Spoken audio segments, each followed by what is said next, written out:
വിശുദ്ധവാരത്തോട് അനുബന്ധിച്ചുള്ള തൈലപരികർമ്മ ദിവ്യബലിയും പൗരോഹിത്യ വൃതനവീകരണവും Punalur saint Mary's cathedral ദേവാലയത്തിൽ 2026 മാർച്ച് 30 തിങ്കളാഴ്ച രാവിലെ 10 മണി മുതൽ പുനലൂർ രൂപതാ അധ്യക്ഷൻ ബിഷപ്പ് സെൽവിസ്റ്റർ പൊന്നുമുത്തന്റെ മുഖ്യ കാർമ്മികത്വത്തിൽ നടത്തപ്പെട്ടു.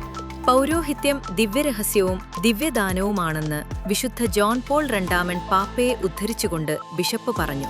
ഒരു പുരോഹിതൻ ദൈവവുമായി ആത്മബന്ധവും മെത്രാനുമായും സഹവൈദികരുമായും ദൈവജനവുമായും അടുപ്പവും കാത്തുസൂക്ഷിക്കുന്ന വ്യക്തിയായി ജീവിക്കണമെന്ന് കാലം ചെയ്ത ഫ്രാൻസിസ് പാപ്പായെ ഉദ്ധരിച്ചുകൊണ്ട് ബിഷപ്പ് പറഞ്ഞു.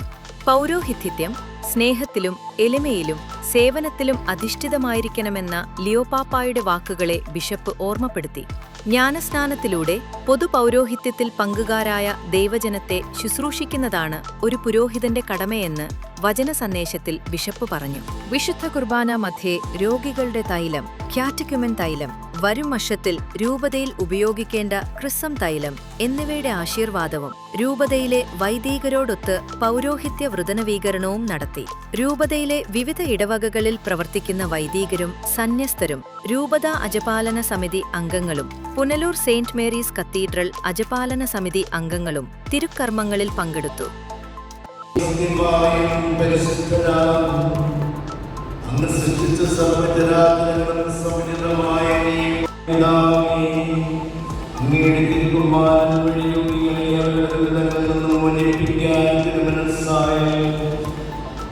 വിശ്വാസത്തോടെ ഞങ്ങൾ അർപ്പിക്കുന്ന പ്രാർത്ഥനയാ